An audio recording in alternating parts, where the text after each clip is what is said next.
नमस्कार, मी सूरज पवार. तुम्ही पाहतात कुलाबा न्यूज 24. लाखो विद्यार्थ्यांचं भविष्य रात्रीच्या बाजारातून विकलं गेलं, कारण नीटचा पेपर लीक झाला. नेहमीप्रमाणे प्रशासनाने याकडे दुर्लक्ष केलं, पण नंतर एंट्री होते एका तरुणाची, अभिषेक दिपके. अभिषेक दिपके भारतात आला आणि त्यांनी या संपूर्ण प्रकरणाचा पर्दाफाश केला. यानंतर सरकारचे पाय हादरले. अभिषेक दिपके यांनी दिल्लीला जंतर मंतरवर आंदोलन सुरू केलं.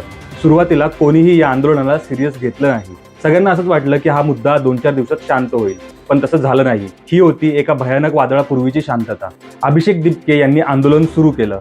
मागणी काय? शिक्षण मंत्री धर्मेंद्र प्रधान यांचा राजीनामा. आंदोलन सुरू झालं. सुरुवातीला या आंदोलनात फारशी गर्दी दिसत नव्हती, परंतु जसजसे दिवस जात गेले तसे या आंदोलनाला नवीन दिशा मिळत गेली. विद्यार्थ्यांवर लाठीचार्ज झाले, अश्रुगोळ्यांचा वापर करण्यात आला, वॉटर कॅननचा वापर करण्यात आला. विद्यार्थ्यांना ज्या काठ्यांनी पोलीस मारत होते त्याला अक्षरशः खिळे होते. प्रकरण अजून तापलं. विद्यार्थ्यांना झालेल्या या मारहाणीचे देशभर पडसाद उमटायला लागले आणि याच आंदोलनाला सर्वात मोठं वळण तेव्हा मिळालं जेव्हा एंट्री झाली सोनम वांगचुक यांची. सोनम वांगचुक यांनी एंट्री केली. विद्यार्थ्यांना न्याय मिळवून देण्यासाठी त्यांनी आमरण उपोषण सुरू केलं. बघता बघता 17 ते 18 दिवस झाले आणि यानंतर आला खरा ट्विस्ट. सरकारने न्याय देण्याऐवजी सोनम वांगचुक यांना आंदोलनस्थळी म्हणजे जंतर मंतरवरून त्यांना थेट अटक केली आणि हीच त्यांची सर्वात मोठी चूक ठरली. या अटकेनंतर आंदोलनाला एक नवीन वळण सुरू झालं. सोनम वांगचुक यांच्या अटकेनंतर आंदोलनाचा वणवा पेटला. दिल्लीच्या जंतर मंतरवर हे सुरू असलेलं आंदोलन थेट दिल्लीपासून गल्लीपर्यंत पोहोचलं. अनेक राज्यातील अनेक तरुण रस्त्यावर उतरले. प्रशासनाने हे आंदोलन रोखण्यासाठी 12 FIR नोंदवले. 100 जणांपेक्षा अधिक जणांना अटक करण्यात आली. पण हा रोष, हा राग आता थांबणार नव्हता, कारण यावेळचं आंदोलन कुठले राजकीय पक्ष किंवा कार्यकर्ते करत नव्हते. यावेळीचं आंदोलन करत होते विद्यार्थी, ज्यांना आपण जेनझी म्हणून ओळखतो. दिल्ली ते गल्ली असे तरुण रस्त्यावर उतरायला लागले.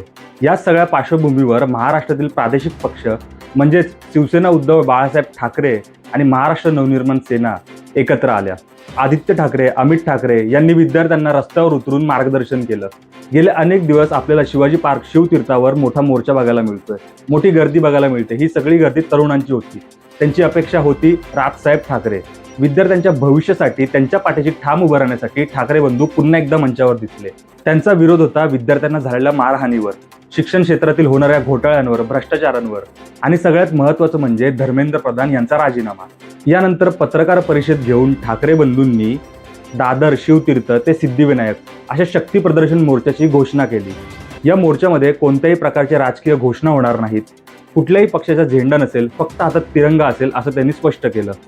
सिद्धिविनायकाच्या चरणी जाऊन आपण सरकारला जाग यावी, सुबुद्धी यावी यासाठी साकडं घालूया असं उद्धव ठाकरे यांनी पत्रकार परिषदेत म्हटलं. हा शक्ती प्रदर्शन मोर्चा होणार होता 26 जुलैला, परंतु शनिवार दिनांक 25 जुलै 2026 रोजी 4:30 वाजता धर्मेंद्र प्रधान यांनी राजीनामा दिला आणि 26 जुलै शक्ती प्रदर्शन मोर्चाचं रूपांतर झालं तिरंगा मोर्चामध्ये. आणि मग उजाडला कालचा 26 जुलैचा दिवस. कालचं चित्र आधीच्या आंदोलनांपेक्षा पूर्णपणे वेगळं दिसलं. दोन्ही पक्षांचे कार्यकर्ते मंचाभोवती सुरक्षा कवच म्हणून दिसले, परंतु मंचासमोर कुठलाही कार्यकर्ता नव्हता. मंचासमोर होते ते फक्त आणि फक्त विद्यार्थी आणि संतपलेले मतदार. हे तेच मतदार होते ज्यांना असं वाटत होतं आपण मतदान करून फसलोय का. हजारोच्या संख्येने विद्यार्थी, तरुण आणि नागरिक शिवतीर्थावरती जमले होते. पोलिसांच्या मते 2 ते 3 हजार तरुणांची गर्दी तेथे जमली होती. एक, धर्मेंद्र प्रधान यांचा राजीनामा, NTA मधील भ्रष्टाचार आणि तिसरी, ज्या विद्यार्थ्यांनी आत्महत्या केले त्यांच्या कुटुंबांना 1 करोड रुपये मिळावे अशी मागणी होती. विद्यार्थ्यांच्या तिन्ही मागण्या पूर्ण झाल्या आणि या शक्ती प्रदर्शन मोर्चाचं रूपांतर झालं जल्लोष मोर्चामध्ये. एक हुकुमशहा आणि हुकुमशाहीला तरुणांनी हादरून टाकलं असं आदित्य ठाकरे यांनी मंचावरून म्हटलं. मंचावर अनेक प्रकारच्या घोषणा आपल्याला ऐकायला मिळाल्या. सोनम वांगचुक, आम्ही तुमच्या सोबत आहोत. उद्धव ठाकरे, आगे बढो, हम तुम्हारे साथ है. जय भीम, जय शिवराय, जय श्रीराम अशा अनेक प्रकारच्या घोषणा आपल्याला मंचावरून ऐकायला येत होत्या. म्हणजे या आंदोलनात राजकीय, विद्यार्थी आणि सामाजिक असे सगळेच गट एकत्रित होते असं म्हणायला हरकत नाही. राज ठाकरे यांनी मंचावरून असं वक्तव्य केलं की विद्यार्थ्यांच्या आंदोलनाच्या यशामुळे सिद्ध झालं की जेनझी सरकारला आव्हान देऊ शकतात. जेनझीने सरकारच्या झिंज्या उपटल्या असंही वक्तव्य राज ठाकरे यांनी केलं. दिल्लीत न जाता आलेल्यांसाठी हा मोर्चा आहे असं राज ठाकरे यांनी म्हटलं. सोनम वांगचुक यांच्या आमरण उपोषणाला पाठिंबा देणं, त्याचसोबत CJPच्या मोर्चाला पाठिंबा देणं हा या पक्षांचा मुख्य उद्देश होता. धर्मेंद्र प्रधान यांच्या राजीनाम्याची मागणी करत निघालेला हा मोर्चा काल यशस्वी झाला.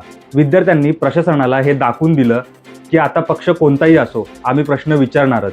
नीट पेपर फुटीमुळे पेटलेला हा रोष आता फक्त परीक्षेपुरता मर्यादित राहिलेला नाही, तर तो एका मोठ्या क्रांतीची नांदी ठरलेला आहे. आता सगळ्यात महत्त्वाचा मुद्दा, तो म्हणजे मुंबई पोलिसांचा किंवा महाराष्ट्र पोलिसांचा. दिल्लीत जसं पोलिसांनी विद्यार्थ्यांवर लाठीचार्ज केला, तसा कुठलाही प्रकार इथे घडू नये असं राज ठाकरे यांनी स्पष्ट केलं होतं. तसेच परकीय शक्तींनी या मोर्चामध्ये गोंधळ घालण्याचा प्रयत्न केलास तर रस्त्यावर फटकवून काढू असा संदेश देखील राज ठाकरे यांनी दिला होता. पुण्यामध्ये झालेल्या मोर्चामध्ये ये अंदर की बात है, पुलिस हमारे साथ है अशा देखील घोषणा आपल्याला ऐकायला मिळाल्या. कोणताही गोंधळ न होता मोर्चा प्रत्येक ठिकाणी शांततेत पार पाडला. यामध्ये महाराष्ट्र पोलिसांचंही मोठे योगदान आहे. पोलिसांनी कडक कारवाई टाळली आणि मोर्चा शांततेत पार पडला. शिवाजी पार्कवर जमलेल्या या विद्यार्थ्यांच्या गर्दीमध्ये आपल्याला अनेक प्रकारचे पोस्टर बघायला मिळाले. अशाही घोषणा होत्या किंवा असेही पोस्टर होते, धर्मेंद्र प्रधान यांचा राजीनामा झाला पण आता पुढचा नंबर कोणाचा, असे देखील पोस्टर्स आपल्याला पाहायला मिळाले. याबद्दलच्या तुमच्या भावना काय आहेत कमेंटमध्ये व्यक्त व्हा आणि अशाच नवनवीन बातम्यांसाठी आपल्या कुलाबा न्यूज 24 ला फॉलो करायला विसरू नका. धन्यवाद.